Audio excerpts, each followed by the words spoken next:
is it's very white. There's not a lot of sun back there.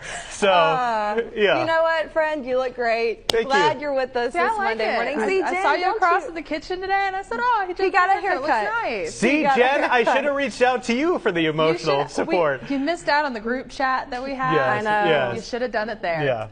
I think it looks nice, Joe. Thank you. Thank you, Jen. Thank All right. Thank you, everyone. Jen, you have an update. All eyes are on the Gulf Coast this week. That's exactly right. I mean, Joe, you had mentioned you need some sun back there. Not quite going to be getting it heading into today. And although we're not going to be quite seeing the impacts from this system, we will still see some rain chances heading into today. But all eyes on the Gulf, as Chelsea mentioned.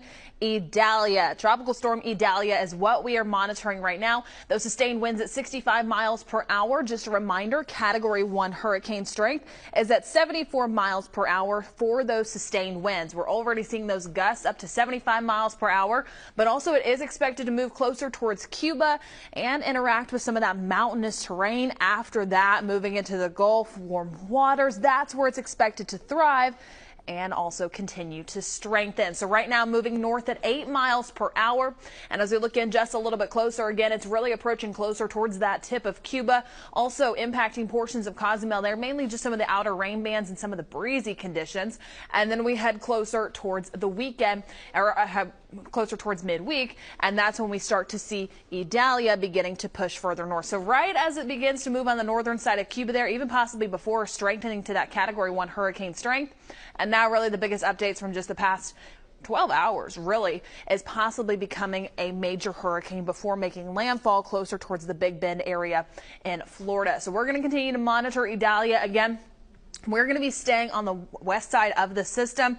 Minimal impacts, mainly just looking at the potential for some increased rip current risk closer towards our beach areas. But taking a look at one of our Futurecast models, starting off forward this morning, again, really expecting this system to begin to look better heading into really this evening. It starts to move closer towards Cuba, begins to move off, and then you're really going to start to see that eye development beginning to form by tomorrow afternoon and evening.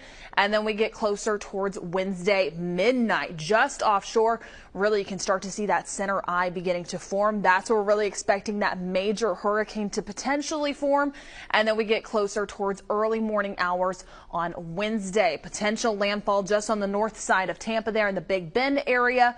And we're going to continue to monitor this just closer towards Cedar Key by the time we get closer towards midweek. Still a couple of days to go before we get to that. However, we're going to continue to monitor some slight changes possible, but really expecting it to continue to head further towards that way, mainly just due to some of the systems in place in the upper air that's keeping it further away from us. Again, we'll continue to monitor this. Also monitoring some rain chances out there currently. Thunderstorms beginning to ramp up all across the Gulf Coast.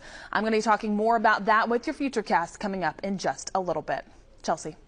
So last night, Jen, my dog, my cat, my daughter, all of us wound up inside the same bed because it was going crazy outside. The lightning was popping. The thunder was so loud. We finally got a storm last night. If you're wondering, so when we come back, we'll do that? Yes. Cominceremo con Giuseppe. Venga, Giuseppe. That's next on Studio 10. All right. So last night, Jen, my dog, my cat, my daughter, all of us wound up inside the same bed because it was going crazy outside. The lightning was popping. The thunder was so loud. We finally got a storm last night. That's exactly right. We needed it. And you know what? Mine was the opposite. I was driving my daughter to school this morning and she looks outside. She said, "It must have rained last night." I said, "Did you sleep through that?" She said, "Yeah." And I mean, it was so loud. I was awake at 4 a.m. from the system. And so the rain that we're seeing today, it is not any impacts from the tropical storm that we have just closer towards Mexico. Instead, we have a cold front over us, and it's going to be stalled out over us. It is here to stay for the next few days. It's what's keeping the tropical system away. But as we track some of these thunderstorms, they're beginning to ramp up once again. So just closer towards southern Mobile County, really Coden, you're starting to see some of that heavy rain. Dauphin Island, you're starting to see some of that relief. By La Battery, you'll start to see more of those rain showers not too long from now. Up closer, really towards southern Clark County, beginning to see more of these showers and thunderstorms beginning beginning to pop up. And then down towards Florida, as we're heading closer towards Gulf Breeze, you were seeing some heavy rain earlier, mainly starting to track further towards the northeast, so really Garcon Point beginning to see some of that. We're going to continue to track some of these across the Gulf Coast. Higher chances heading into today, hit or miss, however. Not everywhere is going to be seeing some of these. And then the temperatures out there seeing quite the range. Some of those lower to mid 80s for our inland areas. The Panhandle right now mid to upper 80s, some lower 90s out there. And really over the next few hours, daytime highs maxing at lower 90s here in Mobile. And then also by the mid 80s heading on into this evening. So I mentioned a cold front, some slightly cooler temperatures, but if anything, the biggest thing is going to be that rain. Coming up in just a little bit, I'm going to talk more about this, run through one of your Futurecast models, and talk more about the tropics and Idalia down further towards the south. All of that's coming up soon. Chelsea.